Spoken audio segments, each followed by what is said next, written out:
We'll start creating the bottoms by placing the two front curves together and sewing to attach. Next, we're going to add the gusset.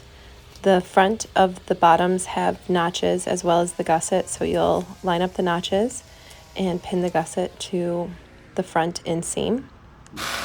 I suggest that you sew down from the center point to the bottom of the inseam. This will avoid any twisting or warping. Next, you'll repeat the same process but for the back shorts. So place the two back pieces together and sew along that back center seam.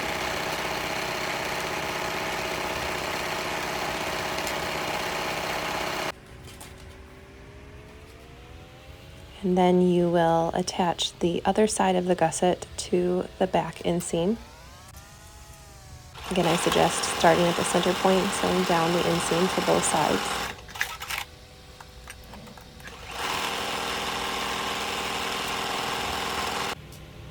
Next, we're going to hem the bottom edge of your Eden leggings.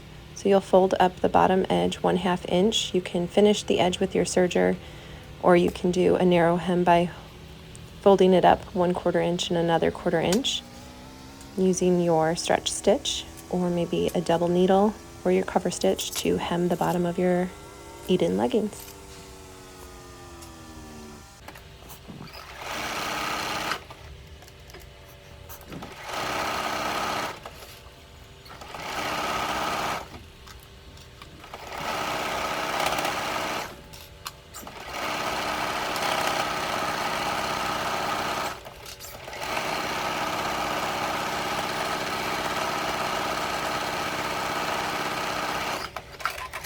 You'll hem both sides.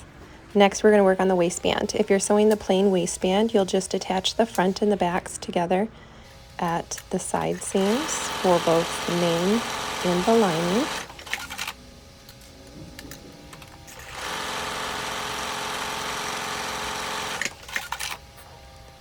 You'll want to press that seam allowance open. If you're sewing the ruched waistband, front and back, you'll sew them at the side seams, just like you did for the plain.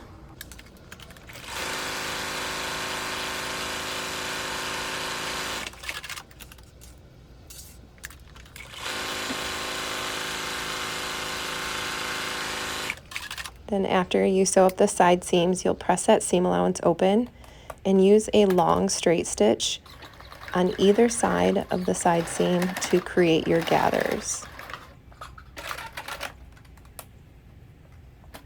You'll repeat this for both sides of the waistband.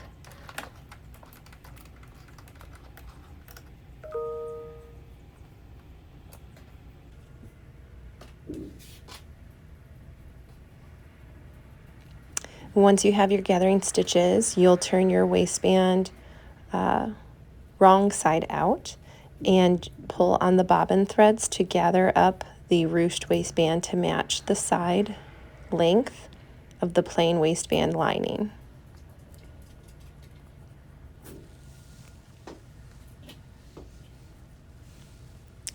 And once you have the side gathered up to the same length as the plain waistband lining, you'll go ahead and tie off your gathering stitches.